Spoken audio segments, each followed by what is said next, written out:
I thought for a long time just lifting was enough. It's like lift and eat, lift and eat, lift and eat.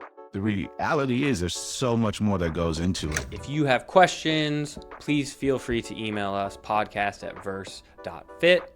Otherwise, you can comment below or just like our podcast. How you been? Pretty good. How about you? Yeah, can't really complain. Are you leaving soon for your traveling show? I am to Lincoln, Nebraska. Wow, that's coming up fast. I'm hitting the road for 8 months. That's exciting. How long is that? You said it's 80 days or something, is that right? Oh, no, 8 months. 8 months. Oh man. Oh wow. Dang. No, it's going to be quite a journey. How's that? Are you like traveling on a bus with a group of people, or how does that look? Yeah. So basically it'll be a bus, planes, mostly bus.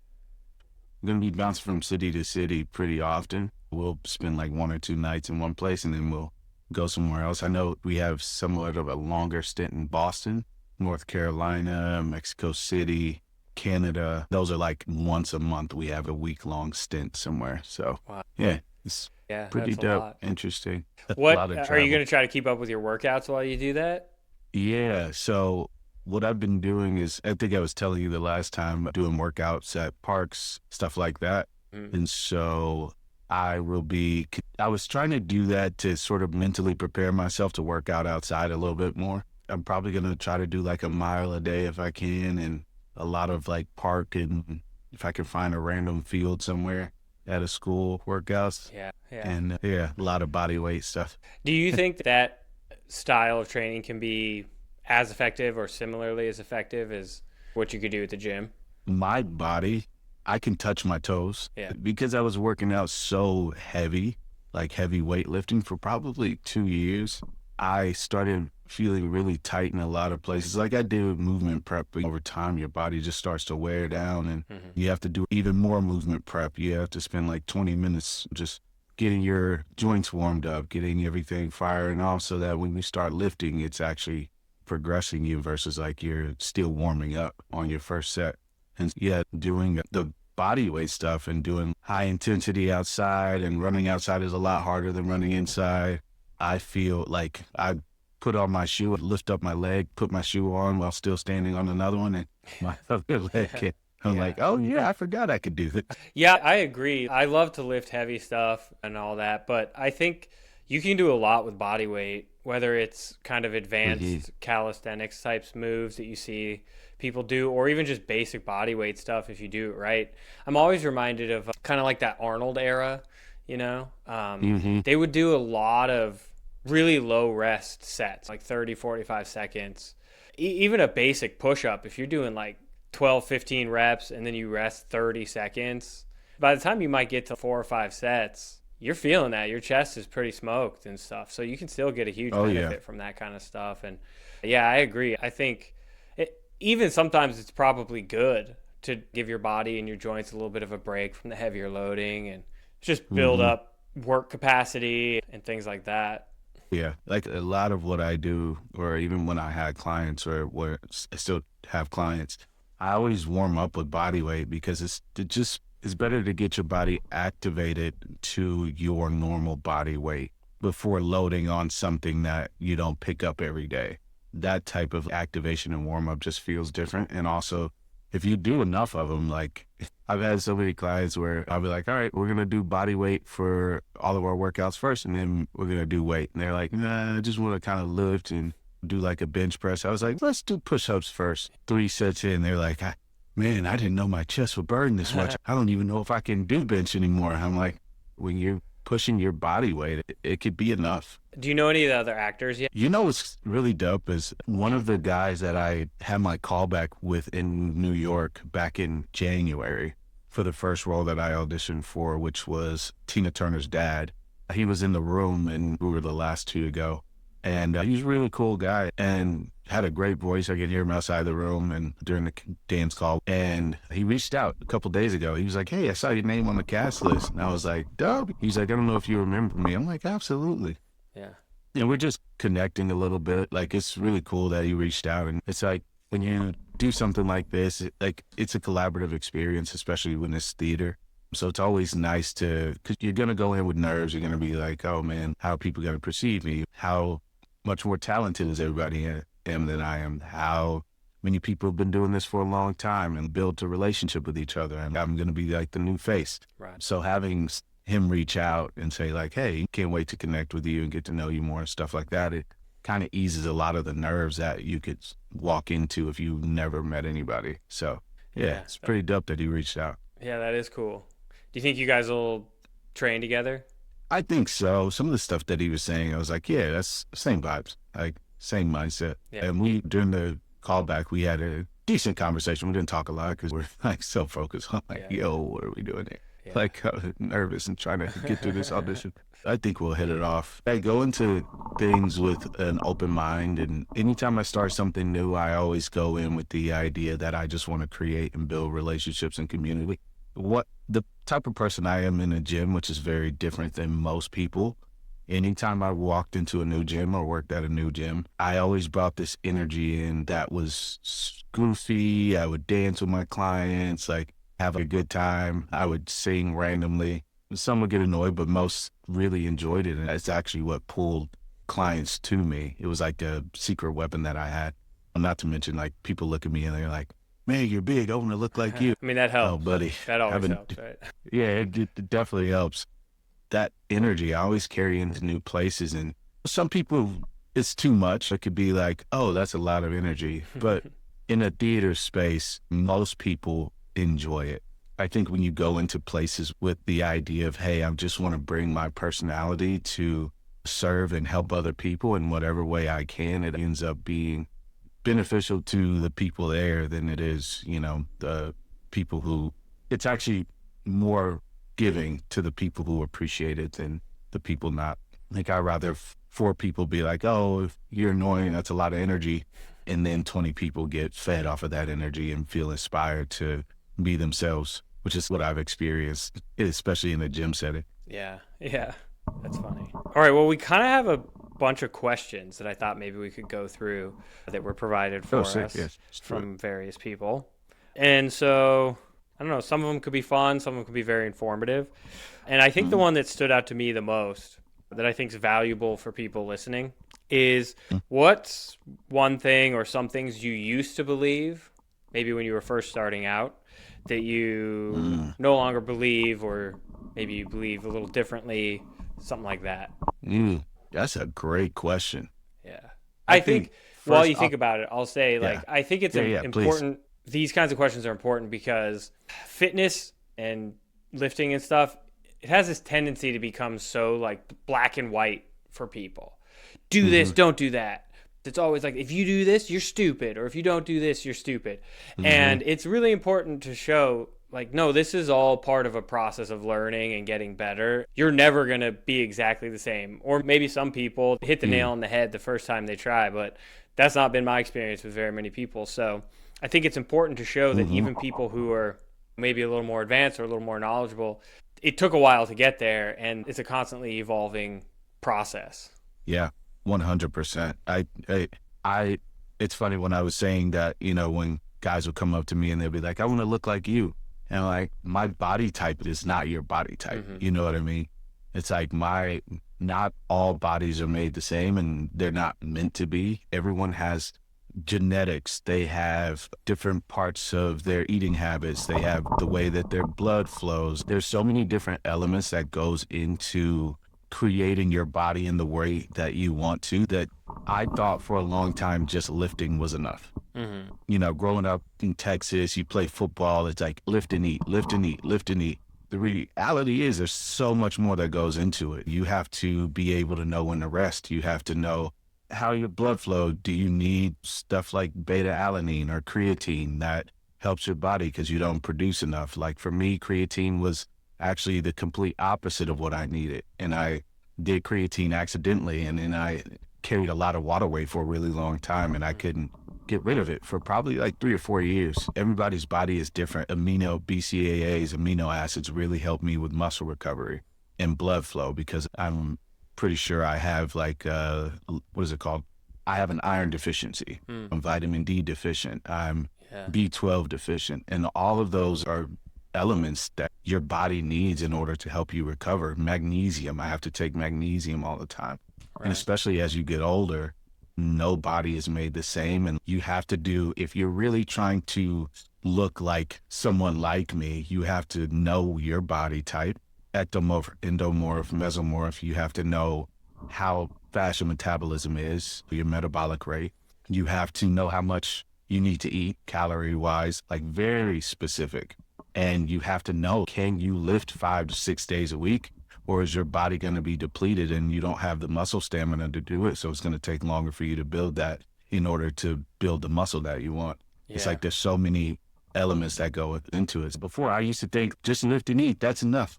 It's not enough. I think that individualization is so important in That's a great word. every facet of strength training, cardio, whatever. One thing I definitely had to grow out of from when I first started was the idea that everyone should do certain exercises. You know, like I'll give you that certain movement patterns should be done, but that doesn't mean that it needs to be with a barbell squat or a barbell deadlift or bench press or whatever. Fill in the exercise. There's no mandatory exercise. And I think in the beginning, because my slant was very strength training oriented, which at the time was still strength training, powerlifting was still kind of new. It wasn't nearly as popular as it is now. Bodybuilding and that style of muscle and fitness type magazines, that was still the main driver in the industry. I kind of went too far to the extreme the other way in the beginning, I think. And people who probably didn't really need to do a barbell deadlift or whatever, I was like, no, you got to do this. It's so important. You have to do it. Da, da, da. Is it? Or can we do some other hinge variation? You know, could we do a 45-degree back extension or a hip thrust or an RDL or a rack pull? Or does it have to be a deadlift from the floor? Well, no, absolutely it doesn't. But it took me a while to kind of come out of that. And at the same time with nutrition, when I first started to get into all of this, the common recommendation at that time was like 2 times your body weight in protein. You got to hit 2 times your body weight in protein every day. Otherwise, you're not going to grow muscle. That's crazy. It's crazy, especially now we know with the science, like how unnecessary even admit like really 1 gram per pound probably is, but like 2 grams per pound. And here I was just following the common advice at the time, telling these like middle-aged moms, being like, well, you know, you're not hitting that 2 times body weight in protein, so I don't know what to tell you. That's why you're not making any progress and stuff. And it's just like so embarrassing to think that I used to believe that. And I'm glad I grew out of it, but yeah, those kinds of things, that changes a lot. I feel like if you don't change, you're not going to be a very good trainer. You're not going to keep helping people progress and having people come to you to get them results. Yeah. And I think that's okay. Like, I feel like I think the problem is when people come to trainers, they expect them to know it all right then and there. The reality, what I realized over time is that it actually takes a long time to get to know a client's body and the way that they move and their movement patterns and what fits. And I used to get down on myself about spending 2 months trying to figure out why this client's movement pattern isn't activating their chest, for instance. I had a client, there was something about, he's a very intelligent, he's one of the smartest clients I've ever had. Young guy in tech, in AI, like just knows a lot. I think he's from Hungary or something. Anytime we did a push movement, his triceps would just burn. So he couldn't get his chest activated. It took me a while to figure out that he just has strong triceps. Like his triceps want to do a lot of the work because his chest is weak. And so after a couple months, I was like, you know what? Let's do this. Let's do cable, single arm, like bench press, flat bench press.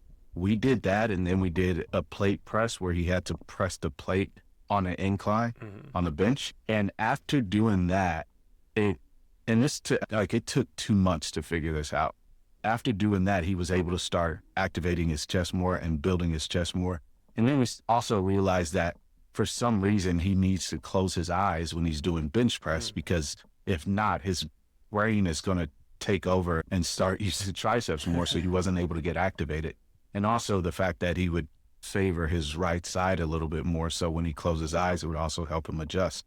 And it's like there's such like little small subconscious things that our bodies do in order to either protect ourselves or because it's something we've been doing our whole life and we're just used to it, that prevents us from progressing on a single lift or a single movement. So like what you're saying about every movement, everyone had, sorry, you were saying everyone needs a different type of movement pattern. You can give them the movement pattern, but it doesn't necessarily need to be a deadlift or Right. a RDL. It can be like back raises, especially for people like who have herniated disc or scoliosis. I also learned that for me, it's like I need to activate my lower trap in order for my bench press to be as good as it used to be as I've gotten older, because I've hurt my shoulder and it's just slowly internally rotated. If I'm not doing face pulls and up extensions with a band on a cable machine, then my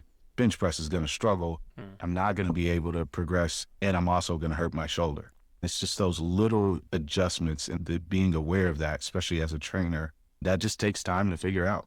Yeah, absolutely. I think if I could give general advice to beginners, it's kind of Plato maxim of like know thyself, is you really need to try to figure those things out. And a really good trainer is going to hopefully help you figure that out faster than you just trial and error doing it on your own for who knows how long before you figure things out. And the baseline for anybody should be kind of textbook technique, but from there, figuring out those little idiosyncrasies. I've worked with this woman for a number of years who, probably due to a childhood collarbone injury, she has to bench with her left hand about a hand width wider than what the equivalent on the right hand would be. So from the outside perspective, it's like, whoa, you're setting up all wrong on this bench. Your grip isn't even. You're going to mess something up. But actually, if she set her grip in the standard kind of even position, the bar would get all wonky. It would come up at different times. But if we just move that hand out a little bit wider, everything moves exactly how you want it to move. Would I go then and tell anyone else to do that? No, absolutely not. But seeing that the standard way of doing it wasn't cutting it, you got to find something else. And she wanted to bench. So I was like, okay, well, I'm not going to tell you don't bench. Yeah. If that's what you want to do, Right. we'll figure out a way to bench. And it hasn't held her back. It hasn't caused injuries or anything like that. Whereas if I tried to force her into the standard grip position, she probably would have sustained some kind of injury. That's a smart trainer. That just makes you a smart trainer, Thank you. and like it also makes you an aware trainer, and it makes you less egotistical about what you know. Well, I know this, so this should be working. If this isn't working, then it's a problem. We shouldn't do it. And it's like, well, if it's going to cause pain, absolutely don't do it. But it also takes you taking your ego out of it. I did this mental health coaching for a while, this thing called Brainspotting, which is like an advanced version of EMDR, where you basically, the adage is that brain feels what the eyes see. And you basically find points in the room where the therapist or coach would find a place or guide you into different places where you get activated. Where it brings up, sort of childhood trauma, things that you've forgotten about or things that you're dealing with in a moment. And basically what David Grand is the guy who created it out of a happy accident, actually with a figure skater who was basically trying to do a triple axel that she had done most of her life. And then for some reason, she just couldn't do it. By him doing EMDR and playing around with it, he was moving his finger across her field of vision. And he said it was like her eyes trapped his finger there. And then she got activated. She started having this physical movement. And then she started taking a deep dive into talking about how she felt responsible for her parents getting a divorce because her dad was more involved with her figure skating than their marriage, her parents' marriage. And she was able to go through a lot of other thoughts. By the time she was done, she was able to do the triple axel again. So he started playing with it, and he started figuring out different points in the room or different ways to guide people to access their trauma, get activated, and then resource them back to a healthy mindset. He called it staying in the tail of the comet, which is basically the The client is the comet. Mm. And you, as the trainer, coach, therapist, whoever, you're basically staying in the tail of it. You're just following their journey. And if they're going too far off course, you just sort of help them readjust.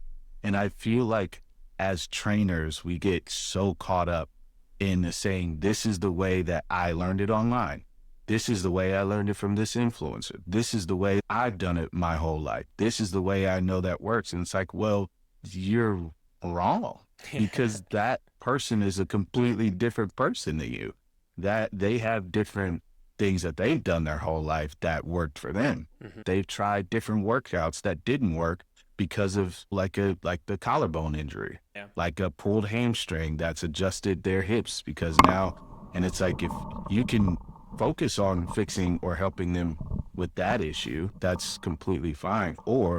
And also, because I love dualism, and you can also help them find what works for them.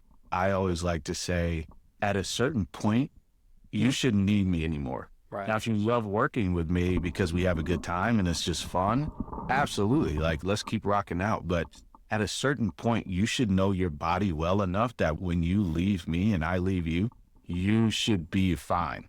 You should never need another trainer. That's not the same as want. If you want other trainers, if you want to keep training with me, if you want to take online courses from trainers or whatever, that's fine. But if you're with a good trainer, they should be able to help you discover your body and who you are and how your body responds to working out, so that you can have that mind muscle connection for the rest of your life and in every workout that you do. Yeah. I agree with that 100%. Yeah. My goal with all of my clients is to, like you said, not need me. I want them to be so strong and have such good technique and all those things that they're the person in the gym that people are like, hey, can I ask you a question? And I want them to be confident enough to maybe answer that question. Yeah, absolutely. Yeah. And honestly, that should be the goal of every trainer with their client. Yeah. Is make them so they don't need you. They might want you, like you said, and keep working with you. It's not like there's no benefit, but they should be at the point where they don't need the training wheels. Because that's what, I mean, may suck for your ego, but we're just training wheels. Eventually, they're going to have to take them off. That's a great image. Yeah, like, I really believe that. It's like that with anything. I love coaching. Like I said, I was a mental health coach. I loved doing that for the time that I did. I think I was doing it for 2 or 3 years. I've been a trainer for 6 years. I've been working out for 20. What inspired me to be a trainer was people wanted me to train them even in college. And so, like, I love doing it, but I don't feel like I should. I don't feel like if I'm giving quality and helping people understand their body, then that person shouldn't still be with me if I'm doing it right. Like, eventually, training is a lucrative business because it's forever. It's have people grow up and they're like, oh, I want a trainer for this period of time. And then they can go off throughout their life and they use that technique that they learn from a trainer. And then I think as they get older, eventually they'll probably have to come back, because when you're old, let's say you're like, hey, I would map it out this way. You're a high school football player, you have coaches. You learn a lot. And then by the time you're like 20 to 25, 26, you've used that. And I think this is like a journey that I could have been on if I wasn't a trainer. And then from 25 to about when you hit 30, 35, your body starts shifting. Then you get a trainer for that time. You start learning how your body is developing, the new developments. And then you take another break. You use that. You go from 35 to 45. You've been working out, and then your body starts shifting again. Then you go back to a trainer.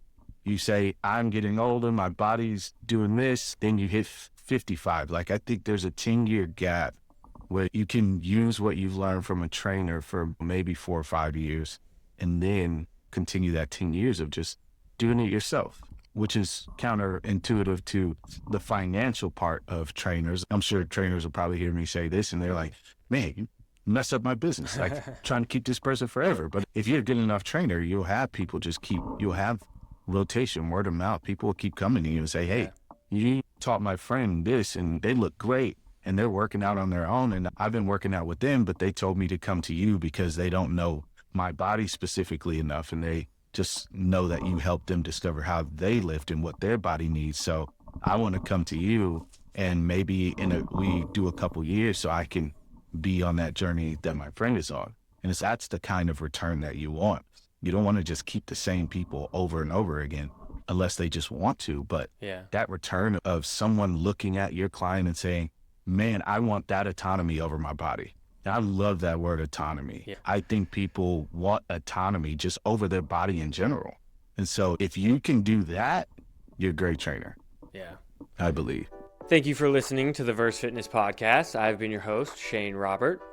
If you want to find out more about Verse, you can check us out at verse.fit. Or if you have any questions, you can email them to podcast@verse.fit. We love to do Q&A episodes. If you have any general comments, feel free to leave them in the area below, or like, view, and subscribe.